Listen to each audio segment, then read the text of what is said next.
Hey guys, so I'm going to be continuing our read along for Project Hail Mary, except I'm not sure if I'll continue it after this video, but I'm definitely going to finish the book. I've just been having some trouble with like reading the book and then stopping to take notes on it in order to do this read along and discuss everything with everyone. But I'm definitely going to finish the book. Let me know if you definitely want me to finish this, in which case I will. But until then, let's see how far I can get. So, anyway, we're going to talk about chapter 7, which was interesting. So, first off, we find out that aliens exist. This is, yeah, my version of an alien. He's just giving a little peace sign there. Apparently, aliens exist. I was so wrong in this prediction. It's actual aliens. How could I have seen that coming? Unless he's like hallucinating them. Is he hallucinating them? Anyway, Rylan sees the alien ship copy the flashes of light that his Earth ship emit. So this is we're just gonna pretend this is the alien spaceship. It's like kind of shaped like actually we'll say this is the Earth's ship. And the alien ship is more like a saucer. Yeah, I like that better. So whenever he emits some light, the alien also copies the exact light in the exact same pattern. And he realizes that it's like the alien's way of communicating. And there's also this like robot arm attached to like the alien ship, and it's being used to like do things, and it gently throws this like metal cylindrical container over to Ryland, who puts on an EVA suit, goes outside of the ship as like a person, grabs the container, and then it goes back into the ship. So Ryland already has so many theories at this point, like maybe the aliens invented astrophage as a fuel source, or maybe the aliens are straight up going to kill him. Once back inside the ship, he notices a couple of things. One, the container smells like ammonia. So instead of that, I'm actually just gonna.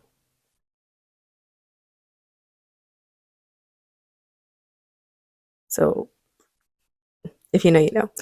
And this he lets the smell kind of dissipate before doing anything to it. And two, the container is boiling hot. Like it is on almost like he could have burned himself if he wasn't handling it with the suit on.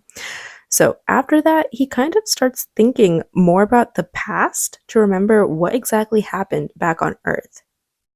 And here are my thoughts.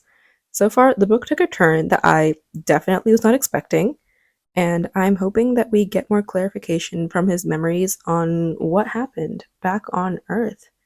Because right now we have no idea. So yeah, that was chapter 7. Uh Overall a good chapter. I am curious to see what he does with the aliens. All right. I'll see you in the next chapter, guys. Hi, we are now on chapter 8. And a bunch of stuff happens in this chapter which I don't totally understand. Just a lot of sciencey things. You know that feeling when you're reading and just kind of go on autopilot and then you just kind of stopped and think to yourself, wow, I don't remember anything from what I just read. Yeah, that was me during all the sciencey parts. But basically, they decide to build a centrifuge into the ship. So this is kind of like the Earth ship, and I don't know, maybe it looks like that. I don't know. But basically, they build a centrifuge into it, and it makes the ship like seem like it's spinning. And they do this to simulate artificial gravity for all of the science instruments to work on, instead of building science instruments that can already work on gravity. Or zero gravity, sorry. And the ship spins when the centrifuge is on, and the alien ship just like copies it. So it just starts like spinning like that. Or maybe the other way makes more sense. I don't know. But in my head, it was very cute. Ryland uses a spectrometer to find out that the cylinder is made of xenon. So the cylinder that was passed to him by the alien ship, that he like picked out from like space, it's made of xenon. And xenon is a noble gas and should not be a solid at all. It should be a gas. So he's very confused. How did it become a solid? Because of this, he's just very confused. And TBH, so am I from all the chemistry and thinking that this book requires.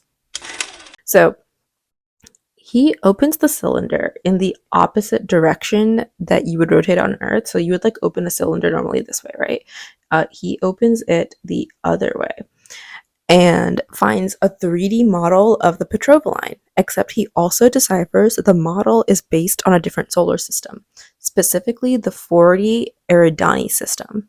So he alters this like model to also show the Earth's sun and sends it back to the alien, which in turn again sends it back, but with the model showing that the alien wants to connect both their ships together, meaning that Ryland is going to be the first human ever to meet an alien. So here are my thoughts so far on the book, or on this chapter. I still can't get over the fact that there's an actual alien in this book. I really didn't see that coming, and I cannot emphasize that enough to you guys. I'm usually good at predicting endings, but this was just very left field, especially because I've seen the movie for The Martian. There was nothing alien about that movie. It was just like a guy in space making potatoes. And yeah, this is all very left field, and I did not see this coming. Looking forward to the next chapter. All right, welcome to chapter 9. And this chapter is going to be easier to talk about because a lot of science happened and I don't understand it. Meaning that I'm going to talk about the bare bones and that's it. So Ryland sends off the Xenonite container back to the alien spaceship, right? And it uses this robot arm, which I drew earlier, but yeah, and to catch it. And the arm kind of waves back at Ryland, which, by the way, is about the cutest thing ever that an alien can do. And then Ryland has more flashbacks. So basically, through science, the people back on Earth, they built multiple spin drives to help the ship move. This is the Earth ship. Yeah. And they built multiple spin drives to help the ship move, all powered by like the little astrophage, which I imagine are just like these like, one-celled microbes. Yeah. And meanwhile, the alien spaceship then connects its airlock and the Earth spaceship's airlock together. So Ryland is able to venture out, and he kind of hits a wall, kind of like separating boat spaceships. But in the tunnel itself, it smells like ammonia, and it's also super hot. So there is like that wall separating the tunnels though, and the wall itself is like made out of hexagons. Yeah, that's a hexagon, and it itself is like made of like tinier hexagons, all of which are made of different materials, and one of which is see-through. So you can actually like see through one of the hexagons into beyond the tunnel. And he's debating what to do when he hears a knock, which is terrifying, being out in the middle of space and just hearing a knock. So yeah, that's basically all that happens this chapter. It was kind of short. Here are my thoughts so far. This is a really good setup for a horror movie. We could be taking another complete left turn and just going full alien sci-fi horror combined with like saving the world, or the alien's a good guy. I'm gonna assume the alien's a good guy, but horror sci-fi would be a really interesting twist to this. So yeah, I will see you in the next chapter. Till then, bye guys. All right, this is chapter 10, and this might be the last chapter I go over. We'll see. So we get to learn a little bit more about the alien in this chapter. That's still gonna represent the alien for now. Little peace sign guy. Ryland puts up some lights in the tunnel and is able to see the alien's hand. So this is the tunnel. He's put some lights on, and through the hexagon, he's able to see the alien's hand. Uh, on the hexagon panel on the wall separating the Earth spaceship from the alien spaceship. And this alien tells Rylan to go back into his ship. So this is like Rylan's ship, and he does. And he also names the alien Rocky. So he just sees like this kind of like three clawed hand. Yeah. And he basically sees the alien is building something.